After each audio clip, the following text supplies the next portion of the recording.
বন্ধুরা, আপনার ফোন কি সত্যিই সেফ? অনেকে মনে করেন শুধু পাসওয়ার্ড দিলেই ফোন সিকিউর, কিন্তু আসল বিপদ লুকিয়ে থাকে সেটিং এর ভেতর। আজ আমি দেখাবো দুটো পাওয়ারফুল ট্রিক্স যেগুলো চালু করলে আপনার ফোনের সিকিউরিটি একদম বুস্ট হয়ে যাবে। তাই ভিডিওটা শেষ পর্যন্ত দেখুন। প্রথম ট্রিক্সটা হলো অ্যাপ পারমিশন। অনেক app camera, microphone, location, contact, call log ব্যবহার করছে, আপনি জানেনও না। তো এগুলো বন্ধ করার জন্য শুরুতে আপনার ফোনের সেটিংস ওপেন করে স্ক্রল করে নিচের দিকে আসুন, প্রাইভেসি অথবা সিকিউরিটি এন্ড প্রাইভেসি অপশনটার মধ্যে ট্যাপ করুন। তারপর এখানে সেনসিটিভ অ্যাকশন থেকে location, contact, call log, microphone এগুলোর মধ্যে কটা অ্যাপ আপনার ফোনের পারমিশন নিয়ে রেখেছে সেগুলো চেক করুন। তো প্রথম আপনি লোকেশন অপশনটার মধ্যে ট্যাপ করুন। এখানে দেখবেন কোন অ্যাপ আপনার ফোনের লোকেশনটি সবসময় ব্যবহার করছে। তো এখানে দেখুন অলওয়েজ অল দা টাইম, এই পারমিশনের ভেতরে যদি গুগল ছাড়া অন্য অ্যাপ্লিকেশন শো হয় তাহলে বুঝবেন আপনার ফোনটি সিকিউরিটির মধ্যে নাই, কারণ আপনার ফোনটি সবসময় ট্র্যাক করছে আর ভবিষ্যতে আপনার ফোনটি হ্যাক হওয়ারও সম্ভাবনা থাকতে পারে। যদি অন্য কোনো অ্যাপ্লিকেশন থাকে আপনি অ্যাপটার মধ্যে ট্যাপ করবেন,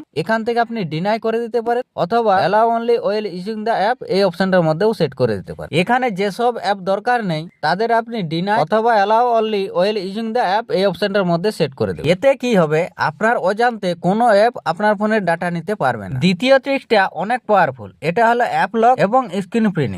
হ্যাঁ, আপনি যদি ফোনে অ্যাপ লক করেন তাহলে দেখবেন আপনার ফোনটা অনেক সিকিউরিটির মধ্যে থাকবে, কারণ আপনি ছাড়া আপনার প্রাইভেট ফোল্ডার বা অ্যাপগুলো অন্য কেউ চালাতে পারবে না। তো যে কোনো অ্যাপকে লক করার জন্য আপনি ফোনের সেটিংস এর মধ্যে চলে আসবেন, তারপর স্ক্রল করে নিচের দিকে আসবেন, অ্যাপস এর মধ্যে ট্যাপ করবেন। তারপর নিচে দেখতে পাচ্ছেন অ্যাপ লক, এই অপশনটার মধ্যে ট্যাপ করবেন। এখান থেকে এই যে নিচে টার্ন অন দেখতে পাচ্ছেন, এই টার্ন অন এর মধ্যে ট্যাপ করবেন। তারপর এখানে আপনার ফোনের যে প্যাটার্ন বা ফিঙ্গারপ্রিন্ট দেওয়া আছে, স্ক্রিন লকটি দেওয়া আছে, সেটা দিয়ে দিবেন। তারপর নেক্সট এর মধ্যে ট্যাপ করবেন। তারপর নিচে অ্যাড নাও এর মধ্যে ট্যাপ করবেন। এবার ইউজ অ্যাপ লক অপশনটার মধ্যে ট্যাপ করবেন। এখান থেকে যদি ফিঙ্গারপ্রিন্ট চাই আপনি ফিঙ্গারপ্রিন্টটি দিয়ে দিবেন। তারপর এরকম অপশন আসবে, আপনি এখানে যে যে অ্যাপগুলোকে লক করতে চাইছেন সেই অ্যাপগুলোর মধ্যে টিক দিবেন, বাকিগুলোকে এরকম ভাবে আপনি আনটিক করে দিবেন। এবার উপরে সেটিংস এর মধ্যে ট্যাপ করবেন। তারপর এখান থেকে লক সেটিং অপশনটার মধ্যে ট্যাপ করবেন। তারপর এখান থেকে আপনি ওয়েন ডিভাইস ইজ লক এই অপশনটার মধ্যে সেট করে দেবেন। যখনই ফোনটা লক হবে তখনই অ্যাপগুলো লক হয়ে যাবে। তারপর আপনি এখান থেকে ব্যাক চলে আসবেন।